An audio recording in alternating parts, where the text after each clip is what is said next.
बिहार की सियासत में बड़ा फेरबदल। दरअसल एनडीए ने सीट बंटवारे का ऐलान कर दिया है और इस बार नीतीश कुमार को मिला है बड़े भाई का दर्जा। जेडीयू को सबसे ज्यादा सीटें, भाजपा आई दूसरे नंबर पर। क्या बदल रहा है सत्ता का समीकरण? आइए जानते हैं पूरा राजनीतिक गणित। नमस्कार, मैं हूं यूभी चौधरी और आप देख रहे हैं दिव्य दिल्ली न्यूज। बिहार की सियासत एक बार फिर गर्मा रही है और जैसे जैसे विधानसभा चुनाव करीब आ रहे हैं वैसे वैसे राजनीतिक समीकरण भी तय होते नजर आ रहे हैं। एनडीए यानी राष्ट्रीय जनतांत्रिक गठबंधन के भीतर सीट शेयरिंग को लेकर जो बातचीत महीनों से चल रही थी, अब उस पर लगभग सहमति बन गई है।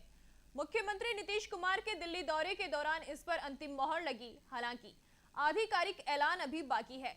दरअसल बिहार में आगामी विधानसभा चुनाव को लेकर एनडीए गठबंधन ने सीट बंटवारे को लेकर बड़ा फैसला किया है। सूत्रों के अनुसार जनता दल यूनाइटेड को 102 सीटें जबकि भारतीय जनता पार्टी को 101 सीटें दी गई हैं। इसके अलावा सहयोगी दल लोक जनशक्ति पार्टी को 20, हिंदुस्तानी अवाम मोर्चा को 10 और राष्ट्रीय लोक मोर्चा को भी 10 सीटें दी गई हैं। हालांकि यह भी साफ नहीं हुआ कि किस पार्टी को कौन कौन सी विधानसभा सीटें मिले, लेकिन जल्द ही इसकी औपचारिक घोषणा की उम्मीद की जा रही है।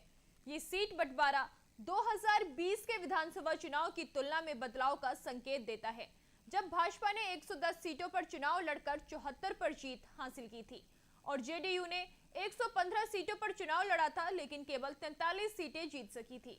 इस बार दोनों प्रमुख दलों ने कुछ सीटें छोड़ने का निर्णय लिया है, जिससे सहयोगी दल को उचित प्रतिनिधित्व दिया जा सके और गठबंधन को और अधिक मजबूती मिले।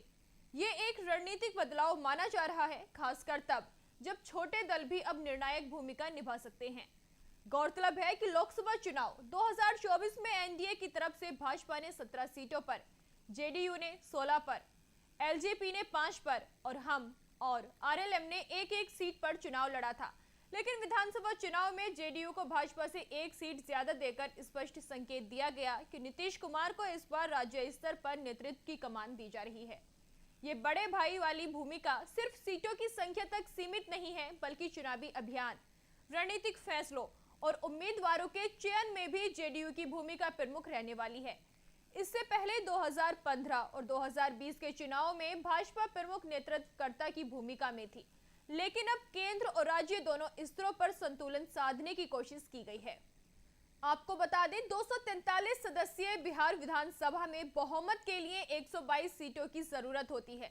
वर्तमान में एनडीए के पास 131 विधायकों का समर्थन है, जबकि विपक्ष के पास 112 सीटों का समर्थन है। ऐसे में चुनाव से पहले ही एनडीए आंकड़ों के लिहाज से एक मजबूत स्थिति में नजर आ रहा है। ये स्थिति उन्हें न सिर्फ आत्मविश्वास देती है, बल्कि विपक्ष के लिए कड़ी चुनौती भी पेश करती है। एनडीए ने इस बार सीट बंटवारे को सिर्फ संख्या के आधार पर नहीं, बल्कि रणनीतिक संतुलन और नेतृत्व की दृष्टि से तय किया है।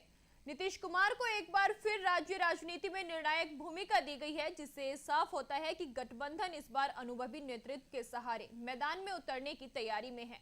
वहीं सहयोगी दलों की भी सम्मानजनक भागीदारी देकर एनडीए ने संदेश देने की कोशिश की है कि वो गठबंधन की भावना और साझेदारी की राजनीति को प्राथमिकता देता है।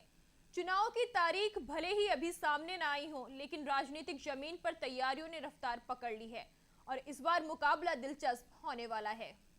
जानने के लिए अभी टाइप करें दिव्य दिल्ली न्यूज। नीचे दिए गए सब्सक्राइब बटन को दबाएं और नोटिफिकेशन के लिए दिए गए बेल आइकन को क्लिक करें। हमारे वीडियोस को लाइक, शेयर और कमेंट करना ना भूलें।